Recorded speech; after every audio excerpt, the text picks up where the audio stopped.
Hey guys, this is Alexis Knight. Welcome to part 3, our final chapter in Under the Influence, Joe Nacchio.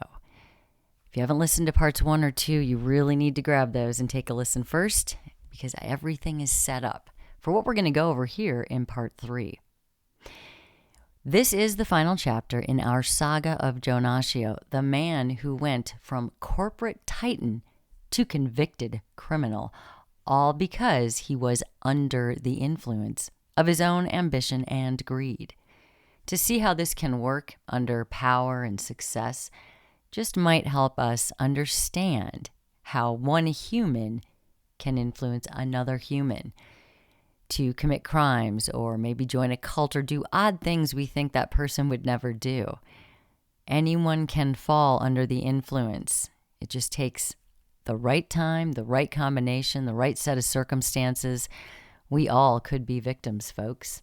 And here we're looking at one person who actually became a victim of themselves. But we do accept that power and money can create this kind of change in someone. And that's why we're taking a look at this example, because whether it's yourself or someone else influencing you, it can happen, and it happens so smoothly and over time that you really just don't notice. Now, today we're going to get into the thick of this case, the courtroom drama, the charges, the fallout, and how a guy who had it all managed to lose it all. Buckle up. This is one you're not going to want to miss, guys. Let's get into it. The investigation tightens on Joe Nacchio. By 2002, the situation had escalated beyond his control.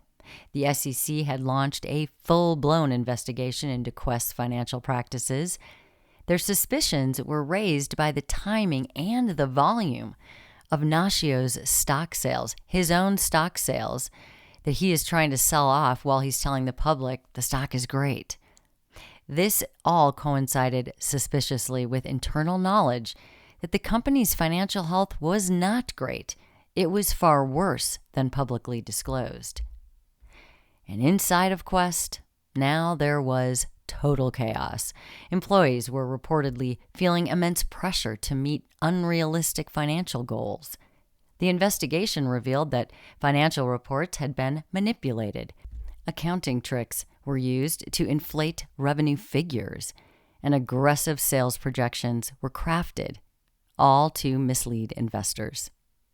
The culture of fear and control that Nacchio had fostered was beginning to unravel, kind of like in a cult.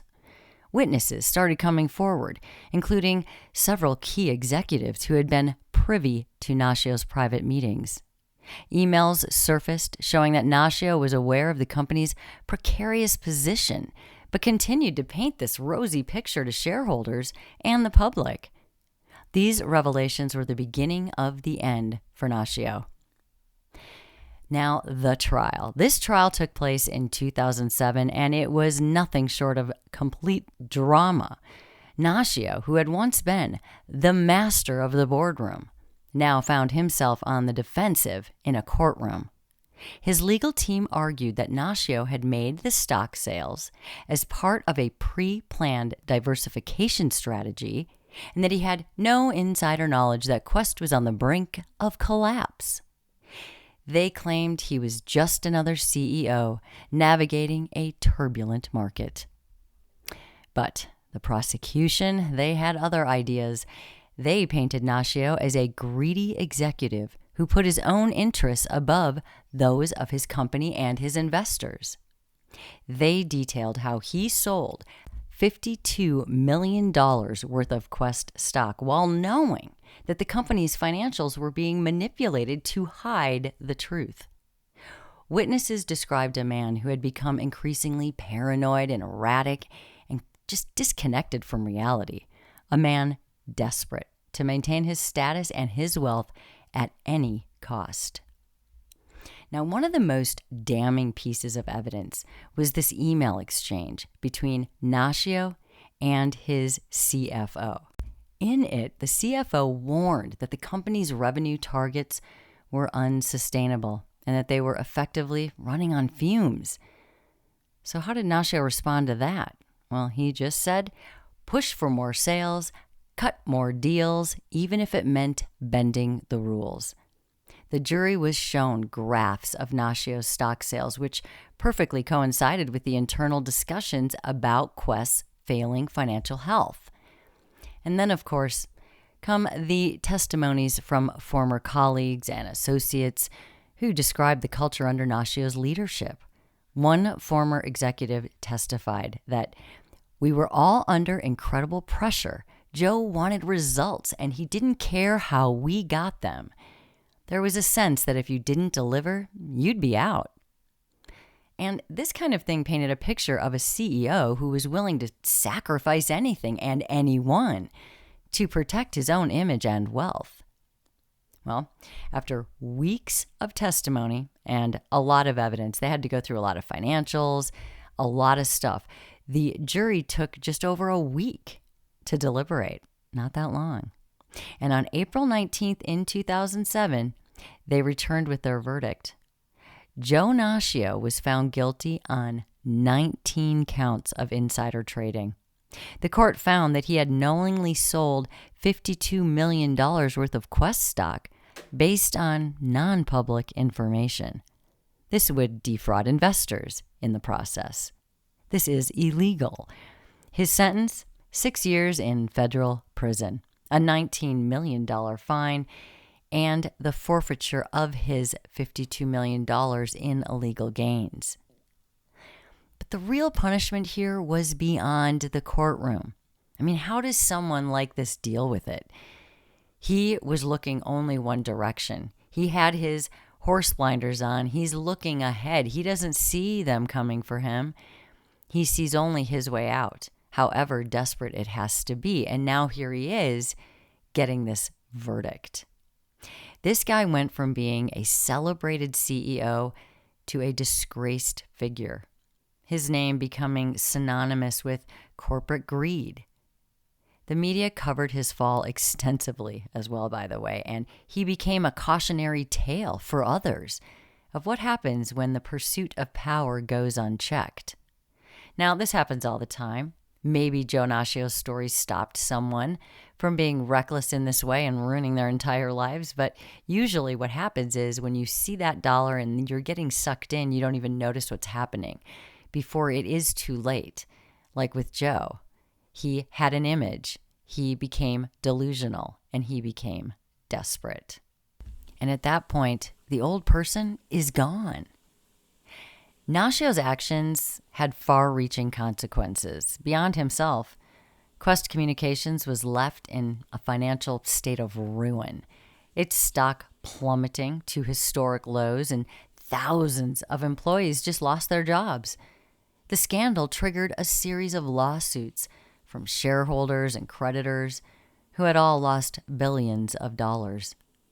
The reputation of the telecom industry, it was also heavily damaged, leading to increased scrutiny and tighter regulations on corporate governance and financial disclosures. On a personal level, Nacchio's family suffered. His wife endured public humiliation and constant media scrutiny.